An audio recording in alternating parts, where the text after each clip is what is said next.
নমস্কার দর্শক, যারা ইউটিউব ফেসবুক থেকে দেখছেন তাদের সকলকে জানাচ্ছি শুভেচ্ছা আর অভিনন্দন। দর্শক, আমি এই যে ধর্ম আলোচনা আমাদের গীতা প্লাস এই যে ইসলামের যে কোরআন, সেটা কিন্তু পাশাপাশি পড়ে শোনাচ্ছি। তো আপনারা সবাই জানেন গীতা তৈরি হয়েছিল কুরুক্ষেত্রের যুদ্ধক্ষেত্রের মধ্যে শ্রীকৃষ্ণ যেটা বুঝেছিলেন। তো আমরা সেদিকেই হাঁটছি আর কি। বর্তমানে তো আমি উপেন্দ্র কিশোর রায়চৌধুরীর ছেলেদের যে মহাভারত লিখেছেন সেটা কিন্তু পড়ে শোনাচ্ছি আপনাদের। তা প্রথমে হচ্ছে এই এপিসোডের মধ্যে এটাই আপনাদের জানাতে যাচ্ছি, যেটা আমরা পড়েছিলাম। যুধিষ্ঠির স্নান করে বাড়িতে ফিরলেন। বাড়িতে ফেরার পরে তিনি কিন্তু ভীমকে দেখতে পারলেন না। সেই জন্য তখন তাহার মনে বেশি চিন্তা হইল না। তিনি ভাবিলেন হয়তো ভীম আগেই চলিয়া আসিয়াছেন। বাড়ি ফিরিয়া মাকে প্রণাম করিয়াই যুধিষ্ঠির জিজ্ঞাসা করিলেন, মা, ভীম যে আমাদের আগে চলিয়া আসিয়াছে তাহা তো দেখিতেছি না। তুমি কি তাহাকে কোথাও পাঠাইয়াছ? একথা শুনিয়াই কুন্তী নিতান্ত ব্যস্তভাবে বলিলেন, সে কি কথা বাবা, আমি তো ভীমকে দেখিতে পাই নাই। হায় হায়, কি হইবে, শীঘ্র তার খোঁজ করো। তখনই বিদুরকে ডাকানো হইল। বিদুর যুধিষ্ঠিরের কাকা হন। এমন সরল সাধুলোক পৃথিবীতে খুব কমই জন্মিয়াছেন। বিদুর আসিলে কুন্তী সকল কথা তাহাকে জানাইয়া শেষে বলিলেন, বুঝিবা দুর্যোধনই আমার ভীমকে মারিয়া ফেলিল। ও দুষ্ট ভীমকে বড়ই হিংসা করে।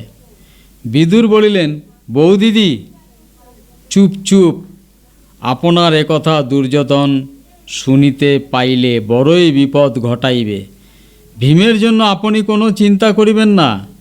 আমি ব্যাসদেবের মুখে শুনিয়াছি যে আপনার ছেলেরা অনেক দিন বাঁচিয়া থাকিবেন। ব্যাসের কথা মিথ্যা হইতে পারে না। আপনার কোনো ভয় নাই, নিশ্চয়ই ভীম ফিরিয়া আসিবেন। এই বলিয়া বিদুর চলিয়া গেলেন। কিন্তু তাহার কথায় কুন্তী আর তাহার পুত্রগণের মনে দুঃখ ঘুচিল না। এদিকে ভীমও 8 দিনের লম্বা ঘুমের শেষে জাগিয়া উঠিয়াছেন। অমৃত খাইয়া তাহার শরীরে 10,000 হাতির বল হইয়াছে। সাপেরা তাহাকে স্নান করাইয়া সাদা কাপড় আর সাদা মালা পরাইয়া পায়েস রাধিয়া খাওয়াইয়া পরম আদরের সহিত সেই প্রণাম কোটির স্নানের জায়গায় রাখিয়া গেল।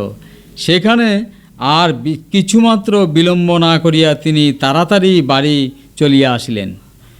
মরা ছেলে বাঁচিয়া উঠিলে মা বাপ যেমন খুশি হয়, ভীমকে পাইয়া সকলে তেমনি সুখী হইলেন।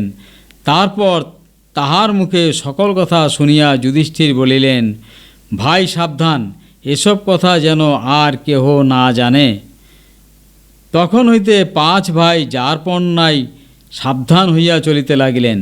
ধৃতরাষ্ট্র, দুর্যোধন আর দুর্যোধনের মামা শকুনি কত রকমে তাহাদিগকে হিংসা করেন, তাহারা সেসব জানিতে পারিয়াও চুপ করিয়া থাকেন। এইরূপ করিয়া দিন যাইতে লাগিল। তাহলে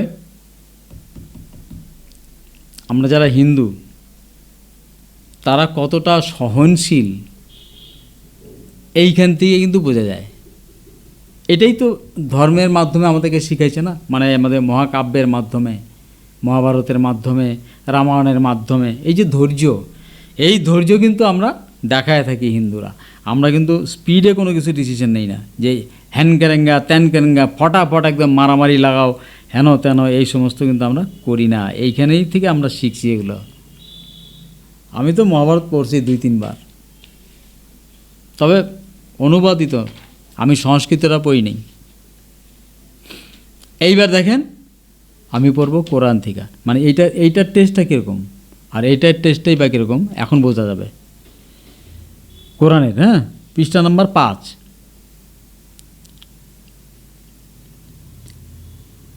কিন্তু তারা বোঝে না। যখন তাদেরকে বলা হয় তোমরাও ঈমান আন অন্যান্য লোকেদের ন্যায়। তখন তারা বলে, আমরাও কি ঈমান আনব? নির্বোধ লোকদের মতো? সাবধান, আসলে এরাই নির্বোধ, কিন্তু তারা জানে না।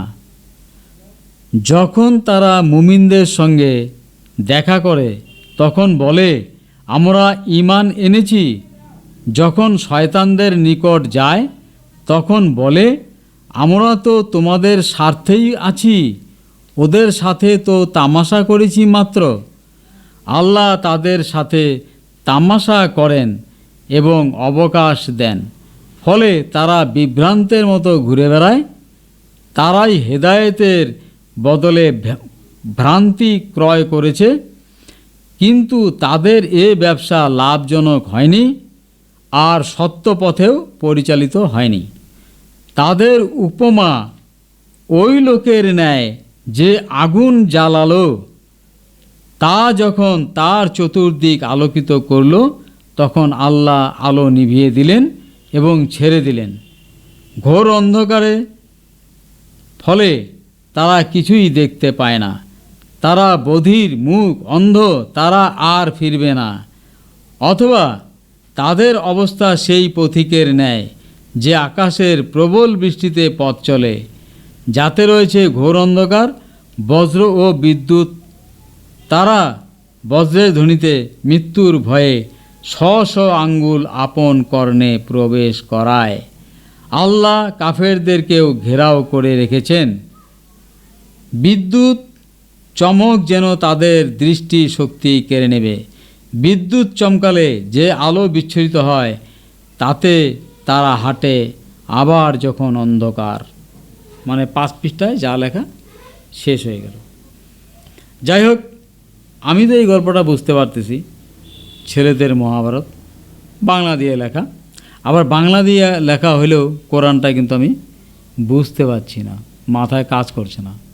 ঠিক আছে, এই কঠিন ব্যাপার স্যাপার যারা মানে ছোট ছোট বাচ্চাদের যখন শেখানো হয়, তারা কিভাবে মাথায় ঢোকায়, কিভাবে মুখস্থ করে, আমার কিছুই বোধগম্য নাই।